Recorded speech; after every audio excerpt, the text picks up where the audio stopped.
for a special report from Jack Death himself, from the new and improved Jack Death Studios.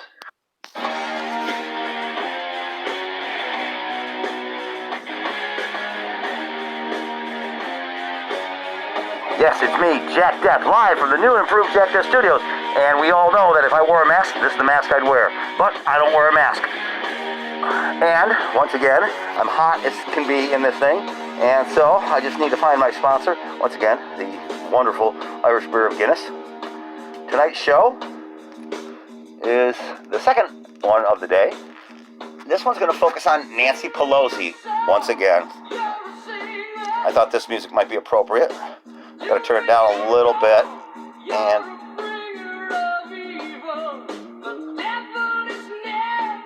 yep, she's really a devil. So let's see what's going on with Nancy. Now, the other day I posted a show which had cuts from the Hive Mind, Liberal Hive Mind, one of my favorite channels, who's being censored right now, and I posted you guys a link to him.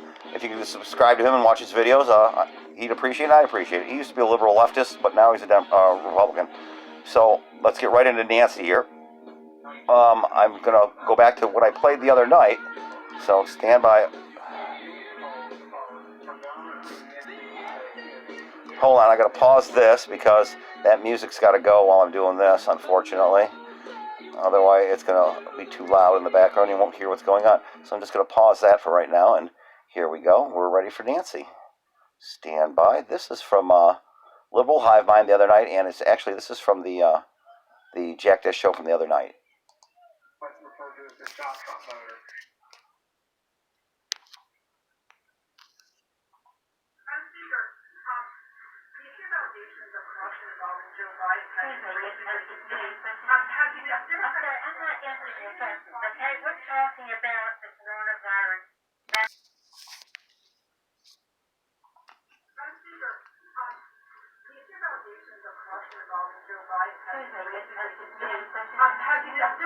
I'm not answering your question, okay? We're talking about the coronavirus. That's what I don't have all day for questions. That's what we're taking now. I'm playing this 3 times just so you can hear it. the accused allegations of corruption involving Joe Biden have been raised in I'm not answering your question, okay? We're talking about the coronavirus. That's what I don't have all day for questions. That's what we're taking now.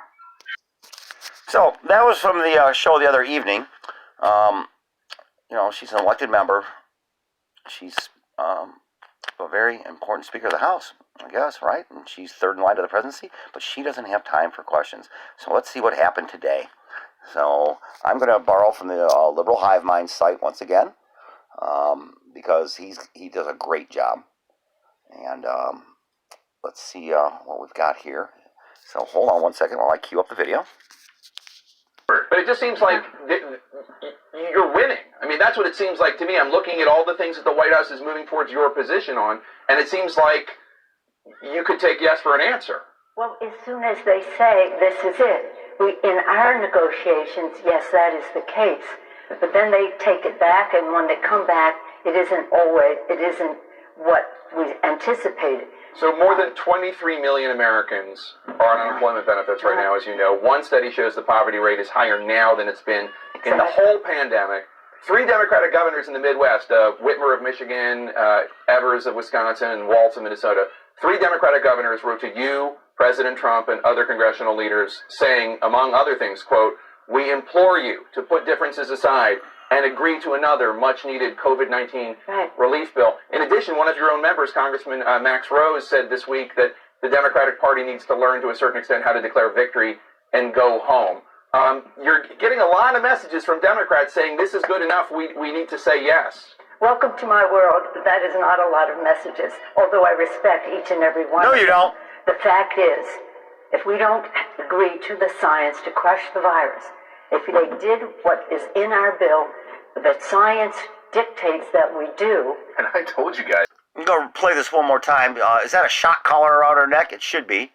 And she's stumbling for words, which is not unlike a Dumbo rat. And she is absolutely not willing to negotiate. You can just see in her face by her words, oh, this, that, you'll see. So let's play it one more time just to make sure you all can But pick it up. just seems like you're winning. I mean, that's what it seems like to me. I'm looking at all the things that the White House is moving towards your position on, and it seems like you could take yes for an answer.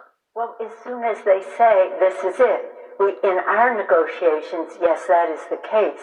But then they take it back, and when they come back, it isn't what we anticipated. So what? So more than 23 million Americans Help 'em. are on unemployment benefits right now. You don't care. One study shows the poverty rate is higher now than it's been in the whole pandemic. Okay, then why won't you help Three them? Democratic governors in the Midwest, Whitmer of Michigan, Evers of Wisconsin, and Walz of Minnesota.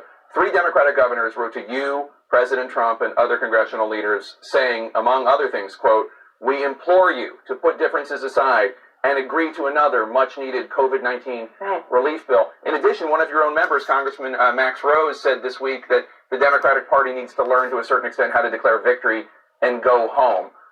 You're getting a lot of messages from Democrats saying this is good enough, we need to say yes. Welcome to my world, but that is not a lot of messages. Not a lot of messages. She respects them. She doesn't respect anything but the ice cream in her giant freezers and getting her hair washed. She's a nut, folks. She's a nut. Okay? She doesn't care. She's out to screw everybody because she's a Democrat. She doesn't care about Democrats. She doesn't care about Republicans. All she cares about is herself. The science, the science, the science. The science, you know what? The science says that this stuff's going to be here forever. The science says that a vaccine's only going to help 35 to 45% of the people, only have lesser symptoms. It's not going to be a cure. There's treatments. There's prophylactics. There's therapeutics. There's things people can do, such as wearing masks and social distancing. Obviously, wearing masks and social distancing here in Michigan and anywhere else that they're doing where it seems to be rising again, apparently that doesn't work. So maybe science doesn't have it all right. Because if everybody's wearing masks and social distancing, such as a wedding on Grand Blanc near Flint a couple of weeks ago, 36 people came down with the virus. They practiced social distancing. They wore masks. How did they all get sick? How did 36 people get sick? Could it be fecal shedding, maybe? People using the restroom? Taking a number 1 or most likely a number 2. Fecal shedding is number 2, actually. And not washing their hands. All you out there, you tell me how many times you've been in a public restroom and seen somebody come out of a stall and walk out without washing their hands, both men and women. Tell me you haven't seen that. Probably countless times, right? Right? Countless times. That's probably the basic way it's shedding. Spreading, shedding. That's funny. Anyways, no, it's not funny. All lives matter. And I'm sorry that people have died from COVID. If there was something I could do about it, I would. I don't wear a mask because I've already had it and I have the antibodies. Maybe I'll get it again. Well, that's fine. I'd like to have it again. You want to know why? Because there's going to be a Corona 20, a Corona 21, a 22, a 23. Maybe it won't be bad until maybe Corona 30. Who knows? The fact is there's always going to be viruses in the world. And immunity to them is how humans have survived. This is a fact. How many of you Americans who have never been to Mexico or maybe only been to Mexico once have drank the water? How many of you gotten sick? How many of you have been to Mexico and haven't drank the water and not got sick? I've never tested my luck. Been to Mexico lots of times on cruise ships. I always take bottled water with me. I don't drink drinks in bars. It's just never gotten sick. Gee, I wonder why. Why do the Mexicans not get sick? Because they have immunities to what's in the local water. And I spoke to a man from Mexico recently. He's a Mexican friend of mine, who said that he can drink water in his local area, but if he goes to another, I forget what they call those, what they call them in Mexico, another area, let's just call it that, province, county, whatever. He can't drink the water there because he's not accustomed to what's in their water. Does that make any sense to anybody? This has been Jack Death reporting live from the new and improved ex-Waldo Riviera Studios, soon to be Waldo again. The new and improved Jack Death Studios. Thank you, and have a great night. Blue Lives Matter, all lives matter, and have a great night.